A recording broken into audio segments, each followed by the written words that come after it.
ನಮ್ಮ ಒಗ್ಗಟ್ಟು ಸಾಲದ, ಇಲ್ಲ ನಮ್ಮಲ್ಲಿ ಏನು ಡಿಫರೆನ್ಸಾ? ಹೈಕಮಾಂಡಲ್ಲಿ ನಾವು ಅಷ್ಟೊಂದು ಹೈಕಮಾಂಡ್ ನಮ್ಮನ್ನು ಕೀಳಾಗಿ ನೋಡ್ತಾ ಇದ್ದ? ಇದ್ರ ಬಗ್ಗೆ ನಾವೆಲ್ಲ ಶಾಸಕರು ಕೂತು ನಾಳೆ ಮೀಟಿಂಗ್ ಮಾಡಬೇಕು ಅಂತ ಅಂದ್ಕೊಂಡಿದ್ವಿ. ನಾಳೆ ಸಭೆ ಕೂಡ ಮಾಡ್ತಾ ಇದ್ವಿ. ಕರ್ನಾಟಕ ರಾಜ್ಯ ಸರ್ಕಾರ ಸಚಿವ ಸಂಪುಟ ವಿಸ್ತರಣೆ ಏನು ಬಾಕಿ ಉಳ್ಕೊಂಡು ಬರ್ತಾ ಇತ್ತು, ಉಳಿಸ್ಕೊಂಡು ಬರ್ತಾ ಇತ್ತು, ಅದು ಇವತ್ತು ಕಾಂಗ್ರೆಸ್ಸಿನ AICCಯಿಂದ ಕ್ಲಿಯರೆನ್ಸ್ ತಗೊಂಡು ನಮ್ಮ ರಾಜ್ಯ ನಾಯಕರುಗಳು ಮತ್ತು ಸನ್ಮಾನ್ಯ ಮುಖ್ಯಮಂತ್ರಿಗಳು ಇವತ್ತು ಪ್ರಮಾಣ ವಚನ ಸ್ವೀಕರಣೆ ಮಾಡಿಸಿದ್ದಾರೆ. ಅದರಲ್ಲಿ ಕೋಲಾರ ಜಿಲ್ಲೆಗೆ ಎಲ್ಲೋ ಒಂದು ಕಡೆ ಅನ್ಯಾಯ ಆಗಿದೆ ಅನ್ನೋ ನೋವು ಕೂಡ ನಮ್ಮೆಲ್ಲರಿಗೂ ಇದೆ. ಕೋಲಾರ ಜಿಲ್ಲೆಯ ಸಾರ್ವಜನಿಕರಿಗೂ ಇದೆ. ಅದ್ರ ಜೊತೆಯಲ್ಲಿ ನಾವು ಕೂಡ 4 ಜನ ಕಾಂಗ್ರೆಸ್ಸಿನ ಶಾಸಕರುಗಳಿದ್ದೀವಿ. ನಮಗೂ ಕೂಡ ತುಂಬ ಬೇಜಾರಿದೆ. 3 ವರ್ಷ ಕೋಲಾರ ಜಿಲ್ಲೆಗೆ ಮಂತ್ರಿ ಅವಕಾಶ ಸಿಕ್ಕಿರಲಿಲ್ಲ. ಕನಿಷ್ಠ ಈ ಅವಧಿಯಲ್ಲಿ ಆದರೂ ಕೂಡ ಕೋಲಾರ ಜಿಲ್ಲೆಗೆ ಸಿಗ್ತದೆ ಅಂತ ನಂಬಿಕೆ ಇಟ್ಕೊಂಡಿದ್ವಿ ನಾವು. ಆ ನಂಬಿಕೆನ ಇವತ್ತೆಲ್ಲೋ ಒಂದು ಕಡೆ ಕಳ್ಕೊಂಡಿದ್ವಿ. ಅದರಿಂದ ನಾವೆಲ್ಲರಿಗೂ ಕೂಡ ಸಾರ್ವಜನಿಕರು, ನಮ್ಮ ಜಿಲ್ಲೆಯ ಜನತೆಯ ಜೊತೆಗೆ ನಮಗೂ ಕೂಡ ತುಂಬ ಬೇಜಾರಾಗಿದೆ. ಕೋಲಾರ ಜಿಲ್ಲೆ ಒಂದು ಇತಿಹಾಸ ಇದೆ, ಕಾಂಗ್ರೆಸ್ ಪಕ್ಷದ ಇತಿಹಾಸ. ಮೊದಲಿಂದ ಕೋಲಾರ ಜಿಲ್ಲೆ ಅಂದರೆ ಕಾಂಗ್ರೆಸ್.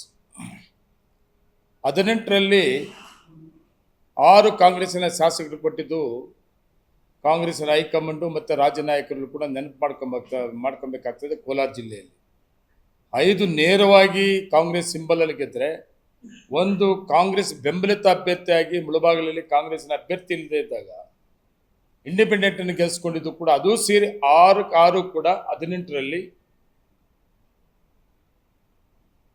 ಕಾಂಗ್ರೆಸ್ ಶಾಸಕರು ಕೊಟ್ಟಂಥ ಜಿಲ್ಲೆ ಇದು. ಮತ್ತು 23ರಲ್ಲಿ ಕೂಡ 4 ಕಾಂಗ್ರೆಸ್ ಶಾಸಕರು ಕೊಟ್ಟಂಥ ಜಿಲ್ಲೆ ಇದು. ಇಷ್ಟೆಲ್ಲ ಬಲಿಷ್ಠವಾಗಿ ಕಾಂಗ್ರೆಸ್ ಪಕ್ಷ ಇದ್ದರೂ ಕೂಡ ಪಾರ್ಲಿಮೆಂಟ್ ಇತಿಹಾಸ ನೋಡೋಕೆ ಹೋಗಲಿ, ಪಾರ್ಲಿಮೆಂಟ್ ಇತಿಹಾಸ ಕೂಡ ಆಕಸ್ಮಿಕವಾಗಿ 1-2-3 ಸಾರಿ ಬೇರೆ ಪಕ್ಷ ಇಲ್ಲಿ ಪಾರ್ಲಿಮೆಂಟ್ ಮೆಂಬರ್ ಆಗಿ ಕೆಲಸ ಮಾಡಿರ್ಬೋದು. ಇನ್ನು ಉಳಿಕೆ ಏನಿದೆಯೋ ಎಲ್ಲ ಇಲ್ಲಿ ಕಾಂಗ್ರೆಸ್ಸಿನ ಹೃದಯ ರೋಗ ಮತ್ತು ಹೃದಯ ಶಸ್ತ್ರಚಿಕಿತ್ಸೆ, ವ್ಯಾಸ್ಕ್ಯುಲರ್ ಶಸ್ತ್ರಚಿಕಿತ್ಸೆ, ಸಮಗ್ರ ಹೃದಯ ಆರೈಕೆ ಸೇವೆಗಳಿಗಾಗಿ ನಿಮ್ಮ ವಿಶ್ವಾಸಾರ್ಹ RL Jalappa Narayana heart centre, STUMC campus, Tamaka, Kolar. 180030090309. ಸಂಸದರಾಗಿ ಕೋಲಾರ ಜಿಲ್ಲೆಯಿಂದ ಪಾರ್ಲಿಮೆಂಟ್ ಕಳಿಸ್ತದ ಒಂದು ಇತಿಹಾಸ ಕೂಡ. KH ಮುನಿಯಪ್ಪನ 7 ಸಾರಿ ಸಂಸದರಾಗಿ ಕಳಿಸಿದ್ದು ಜಿಲ್ಲೆ. ಇದು ನೆನಪು ಮಾಡ್ಕೋಬೇಕು ಕಾಂಗ್ರೆಸ್ನ ಹೈಕಮಾಂಡ್, ರಾಜ್ಯ ನಾಯಕರುಗಳು. ಇವತ್ತು ನಾವು 28ಕ್ಕೆ ಇವತ್ತು ಕಾಂಗ್ರೆಸ್ ಸರ್ಕಾರ ರಾಜ್ಯದಲ್ಲಿ ಬಂದ ಮೇಲೆ ಈಗ ಮತ್ತೆ 28ಕ್ಕೆ ಮತ್ತೆ ಕಾಂಗ್ರೆಸ್ ಸರ್ಕಾರ ಬರಬೇಕು ಅಂತೇಳಿ ಸಿದ್ದರಾಮಯ್ಯನವರು ಮುಖ್ಯಮಂತ್ರಿ ಆಗಿದ್ದಂಥ ಸಂದರ್ಭದಲ್ಲಿ ಒಳ್ಳೆ ಕಾರ್ಯಕ್ರಮಗಳು ಕೊಟ್ಟಿದ್ದಂಥದ್ದು, ಡೆವಲಪ್ಮೆಂಟಿಗೆ ಅವಕಾಶ ಮಾಡಿಕೊಟ್ಟಂಥದ್ದು, ಮತ್ತು ಹೈಕಮಾಂಡಲ್ಲಿ ಏನು ಕಂಡೀಷನ್ಸ್ ಇತ್ತು ಅದ್ರ ಪ್ರಕಾರ ರಾಜೀನಾಮೆ ಕೊಟ್ಟು DK ಶಿವಕುಮಾರ್ ಅವ್ರನ್ನ ಮುಖ್ಯಮಂತ್ರಿ ಮಾಡಿದಂಥದ್ದು, ಮತ್ತು ಮುಖ್ಯಮಂತ್ರಿ ಮಾಡಿದ ಮೇಲೆ ಮಂತ್ರಿಮಂಡಲ ಹೊಸದಾಗಿ ಮಾಡೋಂಥ ತೀರ್ಮಾನ ತಗೊಂಡಂಥದ್ದು, ಇವೆಲ್ಲ ಕೂಡ 28ಕ್ಕೆ ಮತ್ತೆ ರಾಜ್ಯದಲ್ಲಿ ಕಾಂಗ್ರೆಸ್ ಸರ್ಕಾರ ಬರಬೇಕು ಅನ್ನೋ ಉದ್ದೇಶದಿಂದ ಹೈಕಮಾಂಡು ಮತ್ತು ರಾಜ್ಯ ಸರ್ಕಾರ, ರಾಜ್ಯ ನಾಯಕರುಗಳು ಒಳ್ಳೆಯ ಒಂದು ಬೆಳವಣಿಗೆ ಸಂದರ್ಭದಲ್ಲಿ ಕೋಲಾರ ಜಿಲ್ಲೆನ ಇವತ್ತು ಇಷ್ಟೊಂದು ಕಡೆಗಣಿಸಿರೋದು ನಮಗೆಲ್ಲರಿಗೂ ಕೂಡ, ಕಾಂಗ್ರೆಸ್ ಪಕ್ಷದ ಕಾರ್ಯಕರ್ತರು, ವೋಟರ್ಸು, ಮುಖಂಡರುಗಳು ಎಲ್ಲರಿಗೂ ಕೂಡ ತುಂಬ ಬೇಜಾರು ತಂದಿದೆ.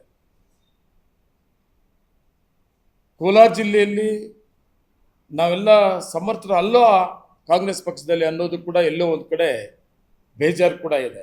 ಅದೇ ನಮ್ಮ ಕ್ಷೇತ್ರಗಳಲ್ಲಿ ಏನು ಅನ್ನೋದು ನಮ್ಗೆ ಗೊತ್ತಿದೆ, ಅದು ಹೈಕಮಾಂಡ್ ಗೊತ್ತಿದ್ದು ಇಲ್ಲ. ಉದಾಹರಣೆಗೆ ನಾನು ಹೇಳಬೇಕಾದ್ರೆ, ಮಾಲೂರು ತಾಲೂಕಲ್ಲಿ ಕಾಂಗ್ರೆಸ್ಸಿನ ಶಾಸಕರನ್ನು ಕಳ್ಕೊಂಡು ಸುಮಾರು 15 ವರ್ಷ ಮೇಲೆ ಆಗಿತ್ತು. ಬರೀ 9600 ಓಟು ಕಾಂಗ್ರೆಸ್ಸಿನ ಅಭ್ಯರ್ಥಿ ತಗೊಂಡಿದ್ದು ಕೂಡ ನೆನಪು ಮಾಡ್ಕೊಬೇಕಾಗ್ತದೆ ಕಾಂಗ್ರೆಸ್ ಹೈಕಮಾಂಡ್, ರಾಜ್ಯ ನಾಯಕರುಗಳು ಕೂಡ. ಕಾಂಗ್ರೆಸ್ ಪಕ್ಷವನ್ನು ಕಟ್ಟುವಂಥ ಅವಕಾಶ ನನಗೆ ಕೊಟ್ಟ ಮೇಲೆ ಹೋರಾಟ ಮಾಡಿ 18ರಲ್ಲಿ ಕಾಂಗ್ರೆಸ್ ಶಾಸಕನಾಗಿ 15 ವರ್ಷ ಆದಮೇಲೆ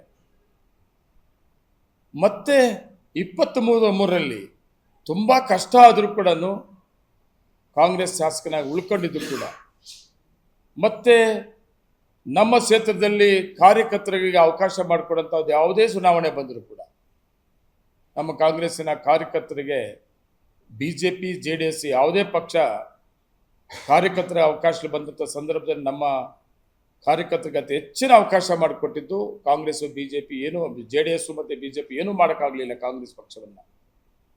ತುಂಬ ಬಲಿಷ್ಠವಾಗಿ ನನ್ನ ತಾಲೂಕಲ್ಲೂ ಕೂಡ ಕಾಂಗ್ರೆಸ್ ಪಕ್ಷವನ್ನು ಕಟ್ಟಿ ಬೆಳೆಸ್ಕೊಂಡು ಹೋರಾಟಗಳು ಮಾಡಿಕೊಂಡು ವಿರೋಧ ಪಕ್ಷದವ್ರು ಎಷ್ಟೇ ತೊಂದರೆ ಕೊಟ್ಟರು ಕೂಡ ಅದೆಲ್ಲ ಫೇಸ್ ಮಾಡಿಕೊಂಡು ಇವತ್ತು ಕಾಂಗ್ರೆಸ್ ಪಕ್ಷವನ್ನು ತಾಲೂಕಲ್ಲೂ ಕಟ್ಟಿರುವಂಥದ್ದು. ಅದೇ ರೀತಿ ಕೋಲಾರ ಕ್ಷೇತ್ರದಲ್ಲಿ ಮಂಜುನಾಥು ಅಷ್ಟೇ, ಕೊತ್ತೂರು ಮಂಜುವರು ಅಷ್ಟೇ, ಬಂಗಾರಪೇಟೆ SN ನಾರಾಯಣಸ್ವಾಮಿ ಅಷ್ಟೇ.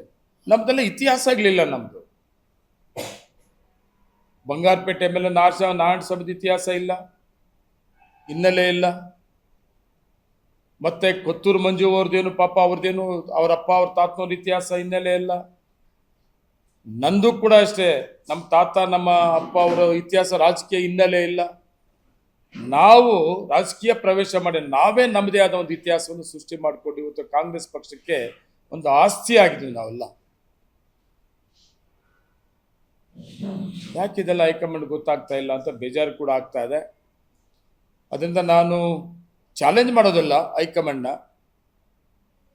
ಇಂಥವೆಲ್ಲ ಆಗಕ್ಕೆ ಹೈಕಮಾಂಡ್ ಅವಕಾಶ ಮಾಡಿಕೊಡ್ಬಾರ್ದು. ಇವತ್ತು ಕೆಲವು ಜಿಲ್ಲೆಗಳಲ್ಲಿ 2-3 ಮಂತ್ರಿಗಳು ಕೊಟ್ಟಿದ್ದಾರೆ. 3 ವರ್ಷ ಕೊಟ್ಟಿಲ್ಲ ಈ ಸರ್ಕಾರ ಬಂದ ಮೇಲೆ.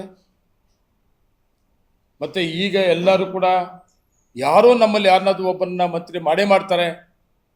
ನಾವೆಲ್ಲ ಒಟ್ಟಿಗೆ ಹೋಗಿ AICC ನಾಯಕರುಗಳನ್ನ, ರಾಜ್ಯ ನಾಯಕರುಗಳನ್ನ ರಿಕ್ವೆಸ್ಟ್ ಮಾಡಿದ್ವಿ, ನಮ್ಮಲ್ಲಿ ಯಾರಿಗಾದ್ರೂ ಒಬ್ಬರು ಕೊಡಿ ಅಂತೂ ಕೂಡ ರಿಕ್ವೆಸ್ಟ್ ಮಾಡಿದ್ವಿ.